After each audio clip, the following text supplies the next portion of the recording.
कहते हैं समझो तो खामोशियाँ भी बोलती हैं। मैं अरसे से खामोश हूँ, वो बरसों से बेखबर है। नमस्कार दोस्तों, इस चैनल पर आप सबका स्वागत है जिसका नाम है एक और कहानी।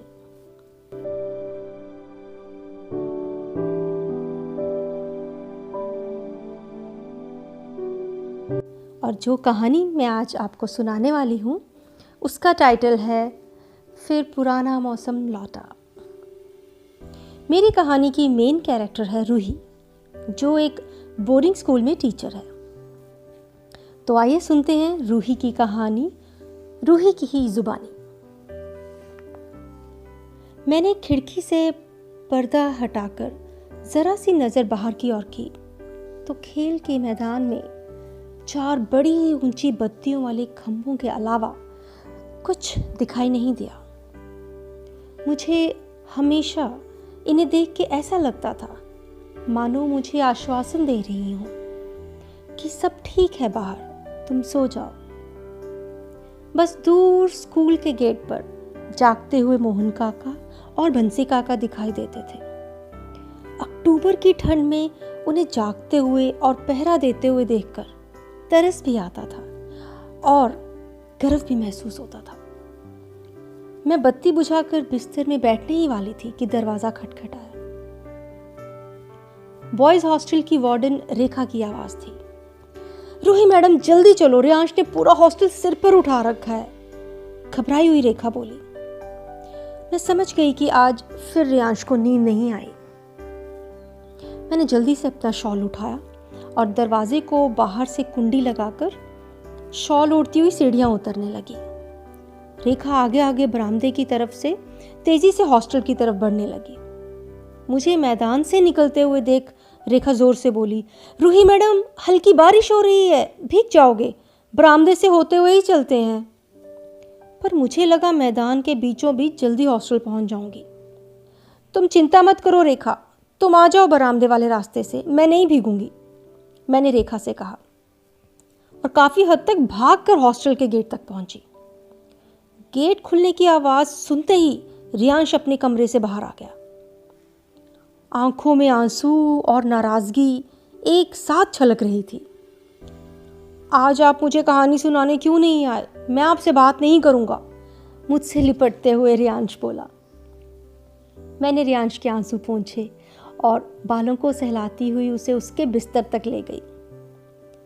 बाकी सब लड़कों के चेहरे पे सुकून और मुस्कुराहट साफ दिखाई दे रही थी। सब बच्चों ने मुझे गुड नाइट कहा और अपने अपने बिस्तर पर सोने चले गए, क्योंकि सब जानते थे कि अब रियांश ना तो चिल्लाएगा और ना ही तंग करेगा। मैंने रियांश से सॉरी कहा और बताया कि बच्चों की नोटबुक्स चेक करनी थी ना, इसीलिए नहीं आ पाई। तो वो मान भी गया।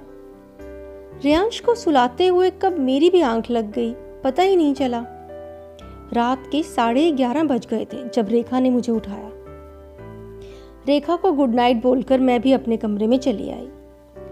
ठंड काफी बढ़ गई थी। मैंने सोने की बहुत कोशिश की मगर नींद ही नहीं आई। रेडियो चलाया और कॉफी बनाने लगी। कॉफी बनाते हुए ख्यालों में सिर्फ रियांश था। कॉफी लेकर रजाई में बैठ गई।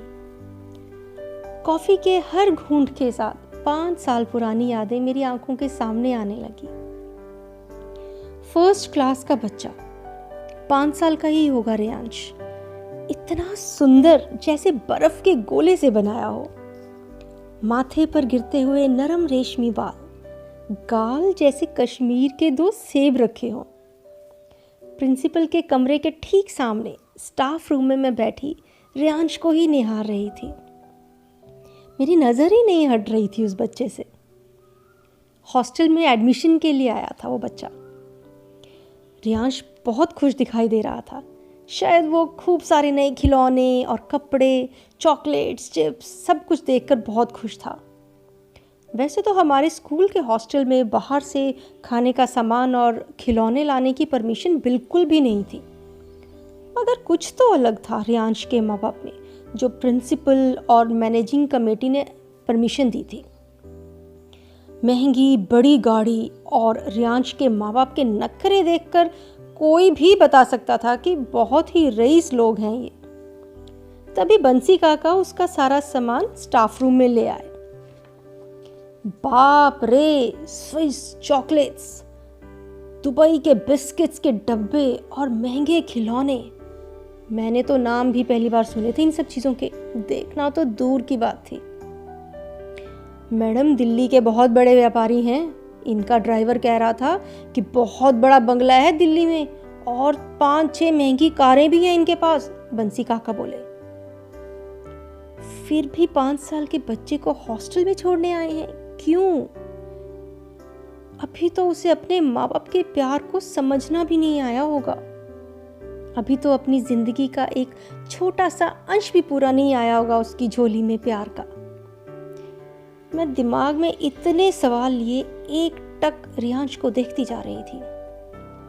उसके चेहरे पर खुशी देखकर हैरान भी थी और खुश भी थी। एडमिशन की सारी फॉर्मेलिटीज पूरी हो चुकी थी। प्रिंसिपल सर के कमरे से बंसी काका रेखा को बुलाने आए। रेखा बहुत ही प्यारी, पोलाइट और नरम स्वभाव की लड़की थी। वो जूनियर सेक्शन बॉयज हॉस्टल की वार्डन थी। हॉस्टल के सब बच्चे उसको बहुत चाहते थे। रूही मैडम, बड़ा दर्द होता है इतने छोटे बच्चे को माँ बाप से अलग करते हुए, प्रिंसिपल के कमरे में जाने के लिए उठते हुए रेखा बोली। रेखा ने बड़े प्यार से रियांश का हाथ पकड़ा और उसे हॉस्टल लेकर चली गई। वो भी खुशी खुशी उसके साथ चला गया। शायद तब तक भी वो किसी सपने में ही खोया हुआ था जो उसे उसके अमीर माँ बाप ने दिखाया था। 10 मिनट के बाद ही वो वापस अपने माँ बाप के पास जाने की जिद करने लगा। रेखा ने काफ़ी कोशिश की उसका ध्यान बटाने की, मगर वो किसी की नहीं सुन रहा था। वो बहुत ज़ोर ज़ोर से चिल्लाने लगा। अब क्योंकि नए दाखिले चल रहे थे और कुछ नए बच्चे भी हॉस्टल में आए थे, तो रियांश का रोना सबको परेशान कर सकता था। इसलिए रेखा उसे लेकर हॉस्टल से बाहर आ गई। उसने सोचा उसे कक्षा में ले जाए ताकि उसका ध्यान बट सके, पर रियांश एकदम हाथ छुड़ाकर प्रिंसिपल रूम की तरफ भागा। उसके पेरेंट्स अभी भी कमरे में ही थे। रियांश जोर जोर से रोने लगा और बोला, मुझे आपके साथ ही रहना है। रेखा ने बहुत कोशिश की मगर बेचारी उसे मना ना पाई। क्या रियांश हॉस्टल में रुकेगा या वापस चला जाएगा? जानिए फिर पुराना मौसम लौटा के अगले एपिसोड में। तब तक के लिए घर पर रहें, सुरक्षित रहें और लॉकडाउन के नियमों का पालन करते रहें। Bye and take care.